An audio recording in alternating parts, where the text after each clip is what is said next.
प्यारे साहित्य प्रेमियों, राग दरबारी उपन्यास के इस भाग को प्रारंभ करने से पूर्व एक जानकारी साझा करना चाहता हूँ कि श्रीलाल शुक्ल जी के इस उपन्यास की रिकॉर्डिंग, इसकी सीरीज जो एक एक करके आ रही है, बहुतों को बहुत अच्छी लग रही है, किंतु कुछ लोग जो सुनने के बजाय पढ़कर इसका आनंद लेना चाहते हैं, वे डिस्क्रिप्शन बॉक्स में दिए गए लिंक पर जाकर अमेज़न ऐप से चाहें तो यह पुस्तक डिस्काउंट के साथ खरीद सकते हैं। बहुत बहुत धन्यवाद। राग दरबारी भाग 19।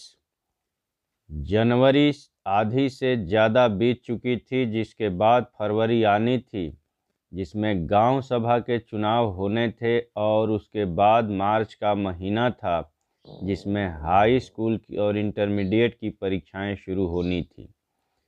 चुनाव ने एक ओर सनीचर और बद्री पहलवान के अखाड़े को और दूसरी ओर रामाधीन भीखम खेड़वी और उनके जुआरी सेना नायकों को प्रजातंत्र की सेवा में फंसा दिया था, जिसे करने का अभी तक मुख्य ढंग यह था कि दोनों दल एक दूसरे के पीठ पीछे चीख चीख कर गालियां देते थे। आशा थी कि फरवरी के महीने में यह काम आमने सामने भी होने लगेगा। जहाँ तक मार्च में होने वाली परीक्षाओं की बात है, वे अभी किसी को भी नहीं फंसा पाई थी। विद्यार्थी, अध्यापक और ख़ास तौर से प्रिंसिपल साहब, वे अभी बिल्कुल बेलौस थे। पर प्रिंसिपल साहब एक दूसरे मामले में फंस गए थे। कुछ दिन पहले जब कॉलेज की कमेटी की सालाना बैठक हुई थी, वैद्य जी को एक राय से दोबारा मैनेजर चुना गया था। इस बात को लेकर कुछ मेंबरों ने एक शिकायत शिक्षा मंत्री के पास भेजी थी। उनका कहना था कि विरोध प्रकट करने वाले मेंबरों को बैठक में आने ही नहीं दिया गया और तमंचे से धमकाया गया। शिकायत में इसी बात को ऐसे विस्तार से लिखा गया था कि शिकायती पत्र का पढ़ा जाना असंभव जान पड़ता था, और अगर इसे पढ़ भी लिया जाए तो उस पर विश्वास करना तो बिल्कुल ही असंभव था, क्योंकि उसका निष्कर्ष यही था कि शिवपालगंज में कायदा कानून मिट गया है। वहाँ थाना पुलिस नाम की कोई चीज़ ही नहीं है, और 4 गुंडे मिलकर वहाँ जैसा चाहें वैसा कर सकते हैं। स्पष्ट था कि इस बात को गलत मानने के लिए किसी जांच की ज़रूरत नहीं थी। फिर भी कुछ विरोधी मेंबरों ने शहर पहुंचकर इस शिकायत की नकल शिक्षा विभाग के बड़े बड़े अफसरों को दी थी, और फिर लौटकर वे पूरे इलाके में प्रचार करने लगे थे कि मामले की जांच डिप्टी डायरेक्टर ऑफ एजुकेशन नामक एक अफसर करेंगे, जो वैसे तो बहुत गऊ आदमी हैं, पर इस बार उन्हें वैद्य जी के बाप की नहीं दूह पाएंगे, क्योंकि ऊपर से सच्ची जांच करने का हुक्म हो गया है। प्रिंसिपल साहब को फंसाने के लिए इतना काफ़ी था। वे जानते थे कि जांच वाली बात वैद्य जी खुद देखेंगे, पर जांच के सिलसिले में हाकिमों के दौरे भी होंगे, और उसके बारे में प्रिंसिपल साहब को ही देखना होगा। हाकिम लोग जब कॉलेज में आएंगे तो सबसे पहले क्या देखेंगे? प्रिंसिपल ने अपने आप को जवाब दिया, इमारतें। इसीलिए वे इस समय इमारत की सुंदरता बढ़ाने पर तुले हुए थे। उन्होंने शहर में देखा था, अगर एक छोटा सा पौधा लगाकर उसके चारों ओर ईंटों का घेरा बना दिया जाए और उसे लाल पीले सफ़ेद रंग से पोत दिया जाए, तो बिना किसी बात के ही अधूरा मैदान बाग जैसा दिखने लगता है। उन्होंने तय किया कि कॉलेज की इमारत के सामने एक कतार गुलमोहर और अमलतास के पेड़ों की लगा दी जाए, और हाकिमों के आने के पहले ही ईंट के रंग बिरंगे घेरे सजा दिए जाएं। आते वक्त आँख के आगे साफ सुथरी रंग बिरंगी इमारत हो, और जाते वक्त पेट के अंदर फर्स्ट क्लास चाय और नाश्ता हो, तो कोई हमारे खिलाफ क्या लिखेगा? प्रिंसिपल साहब ने सोचा और जनवरी के जाड़े पाले का लिहाज छोड़कर पेड़ लगाने के लिए हर मौसम अच्छा होता है, इस वैज्ञानिक धड़ल्लेबाजी से आगे बढ़कर वे अपने काम में जुट गए। वे कॉलेज की चहारदीवारी के पास खड़े हुए कुछ गड्ढे खुदवा रहे थे। उनके हाथ में एक मोटी और चिकनी किताब थी जो देखने से ही बहुत कीमती जान पड़ती थी। वे अपनी कामकाज वाली पोशाक यानी बिना मोजे के जूतों और हाफ पैंट में देखने वाले चाहे जैसा समझें अपने को निहायत चुस्त और चालाक समझते हुए खड़े थे। किताब को वे एक फालतू बिल्ली की तरह प्यार के साथ पकड़े हुए थे। एक मजदूर ने फावड़ा चलाना रोककर प्रिंसिपल साहब से कहा, देखिए मास्टर साहब, गड्ढा इतना ही रहेगा ना? प्रिंसिपल साहब सिर हिलाते हुए बोले, यह भी कोई गड्ढा है? चिड़िया भी एक बार मूते तो दो उफना चलेगा। खोदे जाओ बेटा, अभी खोदे जाओ। कहकर उन्होंने पास खड़े हुए एक मास्टर की ओर अभिमान से देखा। वे उस मास्टर को बहुत पहले से जानते थे क्योंकि वह उसका चचेरा भाई था। उसने भी इधर उधर देखकर मैदान को दुश्मनों यानी दूसरे मास्टरों से साफ पाकर भाईचारे के साथ कहा, भैया इस कॉलेज में तो तुम बागवानी के भी एक्सपर्ट हो गए। प्रिंसिपल ने किताब सीने से लगा ली। कहा, सब इसी की बदौलत है, पर साले ने बड़ी बड़ी अंग्रेजी लिखी है, समझने में दिमाग मामूली हो तो चक्कर घिन्नी खा जाएगा।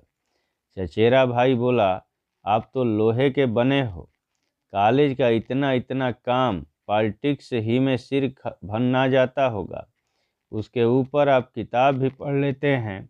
अपने साथ तो यह है कि कोई 10 जूते मार ले पर पढ़ने को ना कहे। जी घिन्ना गया किताबों से। प्रिंसिपल ने 50% बड़े भाई और उतने ही प्रतिशत प्रिंसिपल के लहजे में कहा, चुप रहो, ऐसी बात न कहनी चाहिए। सफ़र तक में अपनी किताब साथ रखनी चाहिए, नहीं तो अकेले कोट पैंट से क्या होता है, उसी से कोई तुम्हें मास्टर थोड़े ही कहेगा। कोट पैंट तो कुंजड़े भी पहन सकते हैं। भाई ने कहा, आप ठीक कहते हैं, मैं बात काटता नहीं हूँ, पर इसमें हम में और कुंजड़ों में अब फर्क ही क्या? ये साली टेक्स्ट बुकें समझ लीजिए सड़े गले फल की हैं। लौंडों के पेट में इन्हीं को भरते रहते हैं। कोई हजम करता है, कोई कै करता है। प्रिंसिपल हंसने लगे, बोले, बात जरा ऊंची खींच दी तुमने, समझदार की मौत है। कहकर वे एक गड्ढे की ओर झांकने लगे, जैसे समझदार के मर जाने पर उसे वे वहीं दफनाए करेंगे। तभी खन्ना मास्टर लपलपाते हुए आ पहुँचे और प्रिंसिपल को एक कागज़ पकड़ाकर बोले, यह लीजिए। प्रिंसिपल ने चचेरे भाई की ओर मदद के लिए देखा, फिर गड्ढा के पास खड़े खड़े वे एकदम तन गए और अफसर हो गए। बोले, यह क्या है? है क्या? कागज़ है। वे उसे तने हुए सीने और धंसी हुई आंखों से देखते रहे। खन्ना मास्टर ने हितैषी की तरह कहा, लाइए पढ़ दूं। जाइए अपना काम देखिए, मुझे पढ़ाने की मेहनत न कीजिए, वे घृणापूर्वक बोले। खन्ना मास्टर ने सांस खींचकर कहा, इस जन्म में भी पढ़ाने से कहाँ बचत है। प्रिंसिपल का चचेरा भाई खन्ना मास्टर के चेहरे पर निगाह जमाए खड़ा हुआ था। मालिक के बंगले की चहारदीवारी के अंदर खड़ा हुआ एल्सेशियन जैसे सड़क के देसी कुत्ते को ताक रहा हो। प्रिंसिपल साहब काफ़ी देर तक उस कागज़ को घूर घूर कर देखते रहे। पुराने जमाने के ऋषि होते तो कागज़ अब तक जलकर भस्म हो चुका होता। काफ़ी देर तक उसे देखकर उन्होंने उसे खन्ना मास्टर को ही वापस कर लिया। खन्ना ने चिढ़कर कहा, यह क्या है? क्या कागज़ है? कहकर प्रिंसिपल एक गड्ढे का निरीक्षण करने लगे। खन्ना मास्टर ने होंठ दबाए, आवाज़ संभाल कर बोले, जो भी हो, लिखित प्रार्थना पत्र पर आपको लिखित आदेश देना होगा। प्रिंसिपल एक मजदूर से बात करने लगे थे, कह रहे थे, ठीक ही है, ठीक ही है, अब बंद करो। अब एक गड्ढा खुद रहा है, गड्ढा, कुआं नहीं खुद रहा है, काफ़ी है। खन्ना मास्टर थोड़ी देर गुमसुम रहे, फिर बोले, मुझे 4 दिन के लिए बाहर जाना है, छुट्टी चाहिए, आपको लिख कर हुक्म देना पड़ेगा। प्रिंसिपल साहब पंजों के बल गड्ढे की गीली मिट्टी पर अनायास बैठ गए ताकि देखने वाले देख लें कि कॉलेज के हित में वे नाली तक में लौटने में संकोच नहीं करते, और मजदूरों को गड्ढे में मेड़ के बारे में विस्तार पूर्वक आदेश देने लगे। खन्ना मास्टर की बात अब पार्श्व संगीत की हैसियत से ऊपर उभरी। वे भी पंजे के बल गड्ढे के दूसरे किनारे पर जाकर बैठ गए। बोले, मेरी बात का जवाब दे दीजिए, उसके बाद गड्ढे में कूदिएगा। प्रिंसिपल ने इतनी देर बाद उन्हें सीधे साधे देखा। कहा, गड्ढे में कूदूंगा तो जरूर, पर पहले तुमको ढकेल कर तब ऊपर से कूदूंगा। समझ गए खन्ना मास्टर? कहकर उन्होंने अपने चचेरे भाई की तरफ देखा। चचेरे भाई ने एकदम से विनम्र मातहत आवाज में कहा, मैं जाकर चपरासियों को बुला लाता हूँ, लगता है झगड़े का अंदेशा है। पर प्रिंसिपल साहब, मेरी प्रार्थना है कि अब तक आप कुछ न कहिएगा। मैं क्या कहूँगा भैया, मैं तो सब चुपचाप सहता चला जाता हूँ। जिस दिन इनका घड़ा भर जाएगा अपने आप भक्क से फूटेगा। प्रिंसिपल ने यह कहकर खन्ना को शाप जैसा दिया। वे एकदम से घबरा गए। उन्हें डर लगा कि प्रिंसिपल चिल्लाकर कहीं यह न कह बैठे कि खन्ना उन्हें मार रहा है, कहीं मुकदमे में न फंस जाएं। वे चुपचाप गड्ढे के पास से उठकर दूर खड़े हुए एक दूसरे मास्टर के पास चले गए और जोर से, ताकि सारी दुनिया सुन ले, बोले, धमकी मत दीजिए मास्टर साहब, नवाबी का जमाना नहीं है, इतनी आसानी से खन्ना की जान नहीं निकलेगी। आपको बताए देता हूँ, मेरी देह पर हाथ लगाया तो खून हो जाएगा, कहे देता हूँ। हाँ। खन्ना चीखना नहीं चाहते थे, पर फैल मचाने की सोचते सोचते वे सचमुच ही फैल मचाने लगे। कुछ मास्टर उनके आसपास आकर खड़े हो गए। अचानक वे फिर चीखे, मारिए मारिए न मुझको, बुलाइए चपरासियों को, उन्हीं के हाथों बेइज्जत कराइए, रुके क्यों हैं? तमाशा हो रहा है। इस सही बात को समझते ही दोनों गुटों के कई मास्टर मौके पर पहुंच गए। लड़के अभी काफ़ी संख्या में नहीं आए थे, जो आए भी थे उन्हें चपरासियों ने डांट कर दूर भगा दिया। वे बारामदे में खड़े खड़े पूरी कार्यवाही देखते रहे। मौके पर यह तमाशा सिर्फ वयस्कों के लिए रह गया। प्रिंसिपल साहब इस बगटूट प्रदर्शन पर पहले तो घबराए, फिर अपने गुस्से पर लगाम लगाकर मास्टर खन्ना के पास पहुंचे। उन्होंने उनके हाथ से छुट्टी की दरख्वास्त खींच ली और ठंडे सुरों में कहा, चिल्लाओ नहीं खन्ना मास्टर, तुमको धोखा हो गया है, लाओ तुम्हारी दरख्वास्त पर हुक्म लिख दूं। इशारा पाते ही उनके चचेरे भाई ने उनके हाथ में एक फाउंटेन पेन पकड़ा दी। बागवानी की किताब पर दरख्वास्त टिकाकर वे उस पर कुछ लिखने लगे। लिखते लिखते बोले, हम लोगों के सिद्धांत की लड़ाई है, इसमें मारपीट का क्या मतलब, शांति से काम लेना चाहिए।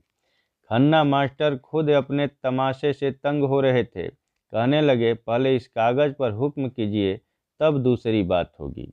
वही कर रहा हूँ, वे मुस्कुराकर बोले। लो। कई शब्दों पर उन्होंने गुणा का निशान बनाकर काट दिया था, कुछ के ऊपर गोल दायरा बना दिया था। अंत में उन्होंने उस पर अंग्रेजी में लिखा, खारिज। इसके पहले कि खन्ना मास्टर कुछ बोल सकें, उन्होंने दरख्वास्त उनके हाथ में पकड़ाते हुए कहा, स्पेलिंग बहुत कमज़ोर है, हॉलिडे में यल के बाद वाई लिख दिया है। खन्ना में पता नहीं कि कैपिटल लिखा है या स्मॉल, इस सब का ध्यान रखा कीजिए। थोड़ी देर सन्न रहकर खन्ना मास्टर ने गैंडे की तरह मुंह फाड़कर आवाज़ निकाली, निकलना अब कॉलेज के बाहर, वहीं सारी स्पेलिंग याद करा दूंगा। फिर संग्राम शुरू हो गया।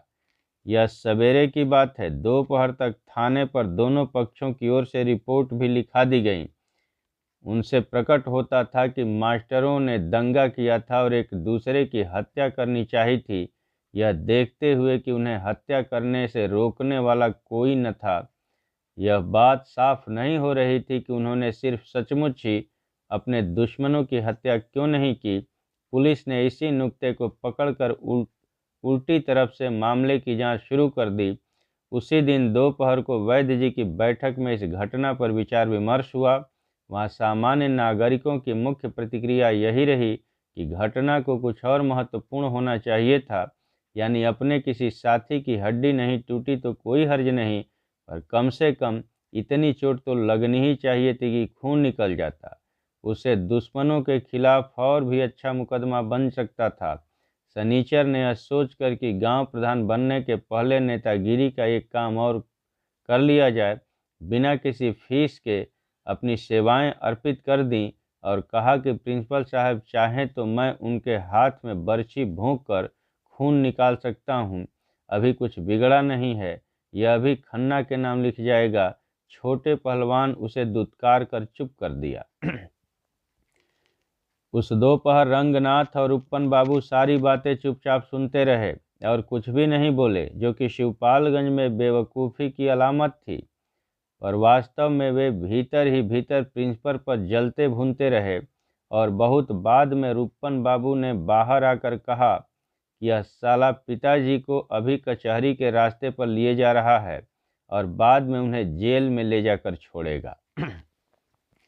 उस दोपहर वैद्य जी प्रिंसिपल की जबानी खन्ना मास्टर की कहानी गंभीरतापूर्वक सुनते रहे और पूरी बात सुनकर उन्होंने एक ऐसी बात कही जिसका इस मामले से कोई संबंध न था। बात बड़ी सात्विक थी और आदमी को एकदम निरोग बना देती थी। उन्होंने कहा, जिला विद्यालय निरीक्षक का धर्म देखकर मैं तो दंग रह गया। गत मंगलवार शहर गया था, देखा एक व्यक्ति हनुमान जी के मंदिर में पृथ्वी पर साष्टांग लेट रहा है। वह उठा तो मैं अवाक रह गया। ये हमारे विद्यालय निरीक्षक थे।